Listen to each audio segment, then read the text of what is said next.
जी अस्सलामुअलैकुम। शफीक ज़राई इंडस्ट्री बूरा रोड मियाँ चन्नू किसान भरावां वास्ते स्पैशल मॉडल 2024 मॉडल थ्रैशर तैयार की है। देख सकते हो जी वड्डे जाल दे विच इहदियां खिच दे नाल पट्टियां लगाइयां गईयां वा। खिच उपर नीचे हो जाती है। 400 चलानी हो भी चल जाएगी, वड्डे क्रॉस चलानी हो भी चल जाएगी। सामने 36 का वेट पाया गया वा, 7 का काबला वा।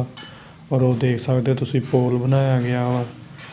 उस तो इलावा 5 इंची के चादर से फ्रेम दे विच फ्रेम है जी थ्रैशर का। 12.5 इंची का पट्टा लगाया गया। टायर देख सकते हो, इनू जनरल के टायर पाए गए 8 पलाई के।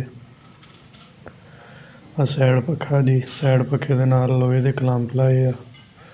पक्खे नूं तुसी बलोर सैड बलोर नूं उपर नीचे जिथे हवा चाहे उत्थे कर सकते हो। उस तो इलावा पक्खे दे सकते हो जी इन्नी मोटी चादर ओवरऑल लगाई गई है।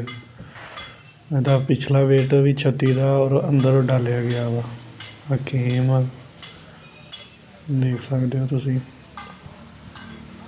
माशाल्लाह बहुत खूबसूरत पायदार चीज़ आ। मजबूती के लिहाज नाल बहुत ज़बरदस्त चीज़ है। झूला देख सकते हो, बलोर है जी वड्डा पक्खा। शफीक ज़राई इंडस्ट्री बूरा रोड मियाँ चन्नू 2024 मॉडल।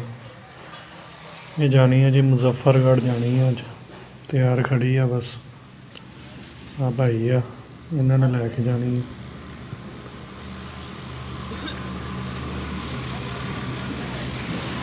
जिस मेरे किसी भाई ने थ्रैशर लैनी हो थ्रैशर जी ज़राई लाद दे तमाम औजार तैयार किए जाते हैं।